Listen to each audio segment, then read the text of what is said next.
200 বছরের পুরনো একটি সিন্দুক খুলতেই বেরিয়ে এলো ব্রাজিলের 480 হাত এক বিশাল পতাকা। ফুটবল বিশ্বকাপকে সামনে রেখে দীর্ঘ 5 বছর পর প্রাচীন এই লোহার সিন্দুকটি খুলেছেন স্থানীয় ফুটবল প্রেমী যুবকেরা। অবাক করা এই ঘটনাটি ঘটেছে মাগুরা সদর উপজেলার মঘি ইউনিয়নের ভাবনহাটি বাজারে।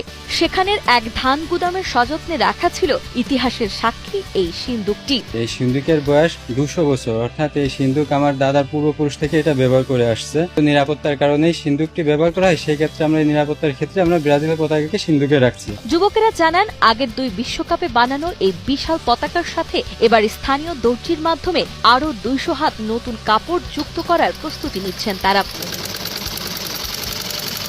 এদিকে শুধু ভাবনহাটি নয়, বিশ্বকাপ উন্মাদনায় এখন মেতে উঠেছে পুরো মাগুরা জেলা। নিজেদের জমানো টাকা, শ্রম ও ভালোবাসায় বানানো আর্জেন্টিনা ও ব্রাজিলের পতাকায় সেজে উঠেছে সরু রাস্তার 2 পাশ, চায়ের দোকান, ব্যবসা প্রতিষ্ঠান থেকে শুরু করে বাসাবাড়ির ছাদ। আমাদের গ্রামে আর্জেন্টিনা এবং ব্রাজিল 2 দলের সমর্থনই আছে।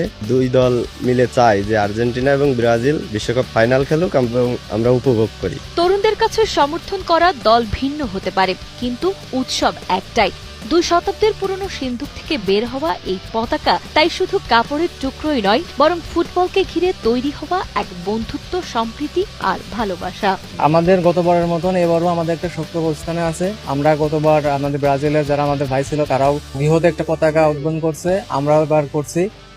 আমরা চাই যে আমরা 2 পক্ষ মিলে চাই যে আমরা সুন্দরভাবে এবং স্বস্তিতে একটা খেলা উপভোগ করব। বিশ্বকাপ আসলেই আমাদের এখানে একটা আনন্দঘন মুহূর্ত বিরাজ করে, আর এটা এমনই একটা দল, আর আমরা যে দলটাকে সাপোর্ট করি এটা হচ্ছে ব্রাজিল। মনে প্রাণে বিশ্বাস করি, ভালোবাসি, আর এই আনন্দর মাধ্যমেই আর কি ফুটে তোলার জন্য আমরা বড় পতাকা বানানোর উদ্যোগ নিয়েছি, এবং যাতে এটা সবাই দেখে এবং সবার বাসার ছাদে গাছে এটা আছে পতাকা। তারপরে আমরা অনেক বড় পতাকা, 750 হাত আর কি।